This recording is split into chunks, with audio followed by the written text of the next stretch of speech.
Hi everyone, John Cope again from CRT Transmissions, and I'm going to show you today the internals of the 46RE for our Hemi swap, for a Gen 3 Hemi swap. We took out the 545 and we already test fitted this tranny. I'm going to go over some of the bits and pieces that are involved inside the trans, and then in our next video we're going to do the conversion.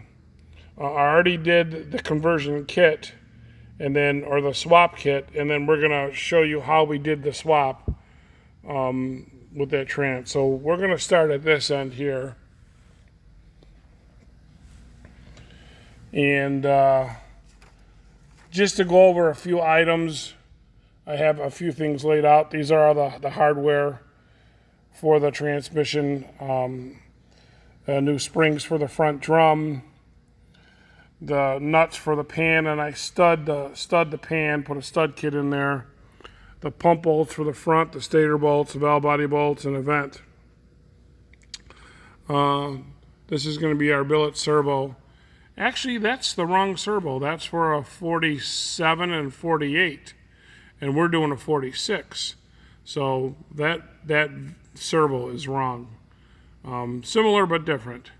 We're going to use a stock 62 to 1970 Chrysler front servo with dual springs. I make that in a billet dual ring, but for this build, this is all we're going to need for now. We reman the pump, install new gears. That's a new sprag, low reverse band.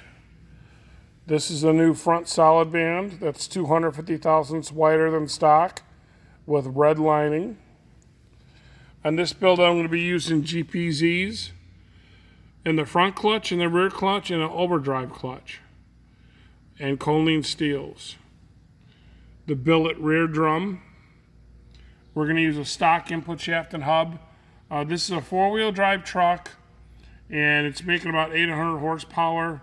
I feel it could use a hub and shaft, but the customer only had so much resources, so we're going to go for stock for now. That's the billet drum and the large piston. The large piston gives you more clamping force, more pounds per square inch. And we're going to use the new springs on that. And we're going to use all 15 springs because this one's going to be a trans brake. The billet spring retainer. The billet drum, that's the billet piston for the rear drum to take up the slack between the Bellevue spring and the piston. This one I think is, it's 0.850 is what that one is. A new overdrive support. This is our milled stator support. That's our milled stator support.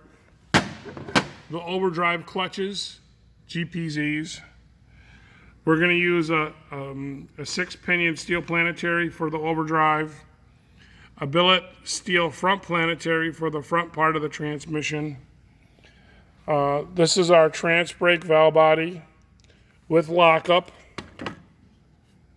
It comes with this one. We put the deep filter extension on there, which we're going to use our deep 5-inch deep pan. This is the case. It's pretty much been prepped. You can see where I studded the oil pan, and this is all ready to go. So this transmission right here, just so you folks have a price,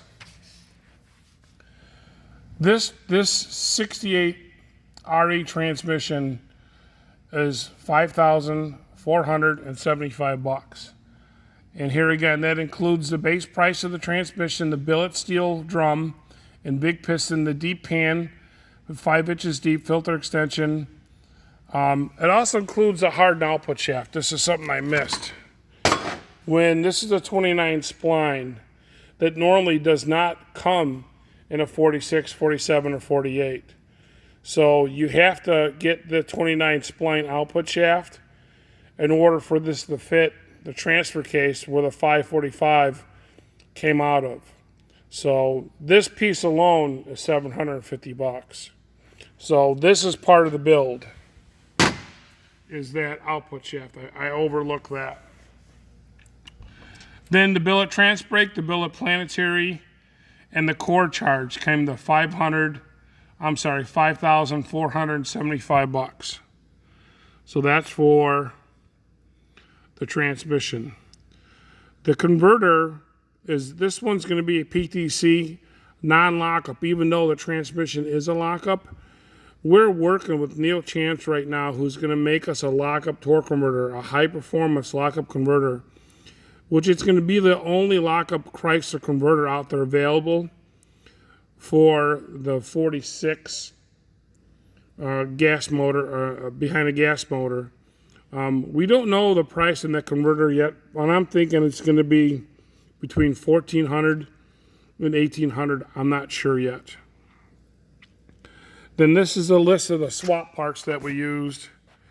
$1,400 in parts, which was a starter, a flex plate, the converter bolts, the crank bolts, the cross member mount, the dipstick, including a shifter with the buttons, the cooling lines, and a case of fluid.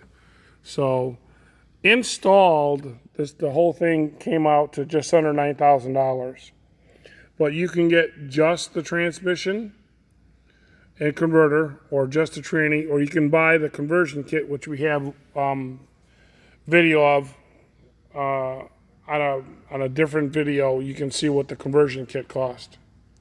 So this is the transmission that's going in a, I believe it's a 2014 Dodge Ram with a Gen 3 Hemi, making about 700 horsepower, and he's got a 200 shot of nitrous.